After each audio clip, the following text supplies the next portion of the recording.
ക്രിസ്തുവിൻ്റെ ആദ്യത്തെ സന്ദേശമല്ല, ആദ്യമായിട്ട് ക്രിസ്തു ജനങ്ങളോട് പറയുന്ന കാര്യം അനുദപിക്കുവാൻ ദൈവരാജ്യം സമീപിച്ചിരിക്കുന്നു എന്നാണ്.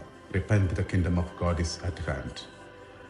ഈ റിപ്പന്റ് എന്ന് പറയുന്ന വാക്ക് ശരിക്കും പറഞ്ഞു കഴിഞ്ഞാൽ ഇംഗ്ലീഷിലേക്ക് വരുന്നത് ഫ്രഞ്ച് ഭാഷയിൽ നിന്നും കടമെടുത്തൊരു വാക്കാണ്. റിപ്പനീർ എന്ന് പറയുന്നൊരു വാക്ക് എന്നത് കടമെടുത്താണ്.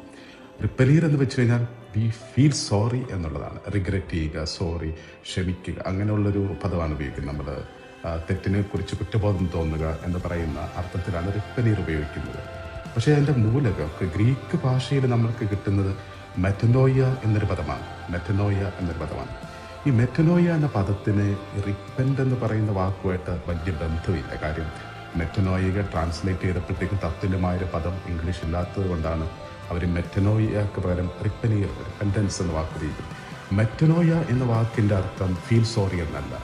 മെറ്റനോയ എന്ന വാക്കിൻ്റെ അർത്ഥം ചേഞ്ച് ഓഫ് ഹാർട്ട് എന്നാണ്.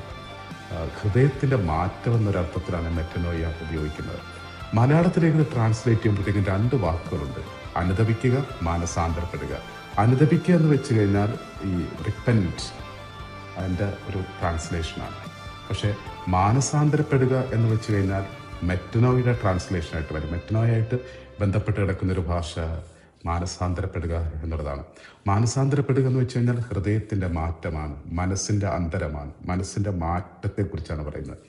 പലപ്പോഴും നമ്മൾ ഈ പാപത്തെക്കുറിച്ച് ചിന്തിക്കുമ്പോഴത്തേക്കും അത് ഒരു എൻറ്റാങ്കിൾമെൻ്റാണ്. നമ്മൾ ഇന്ന് ചെയ്ത പാപം നാളെ ചെയ്യുന്നു.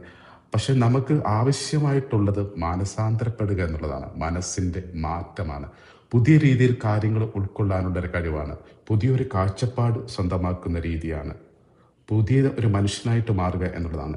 ഹൃദയത്തെ മാറ്റാതെ നമുക്കൊരിക്കലും മാറ്റം ഉണ്ടാവുകയില്ലെന്നുള്ളതാണ്. ഹൃദയത്തിൻ്റെ മാറ്റമാണ് ഏറ്റവും കൂടുതലായിട്ട് ഈ തപസ് കാലത്ത് നമ്മൾ ചിന്തിക്കേണ്ടത്. പാപത്തെക്കുറിച്ച് അനുദപിക്കുന്നതിനേക്കാൾ ഉപരിയായിട്ട് അത് വീണ്ടും സംഭവിക്കും, എൻറ്റാങ്കിൾമെൻ്റ് ആയിട്ട് കൊടുക്കും. നമുക്കൊരു പുതിയ മനുഷ്യനായി, പുതിയൊരു വീക്ഷണം, പുതിയൊരു കാഴ്ചപ്പാട് സ്വന്തമാക്കാൻ പറ്റുമോ എന്നുള്ളതാണ് പ്രധാനപ്പെട്ട ചോദ്യം.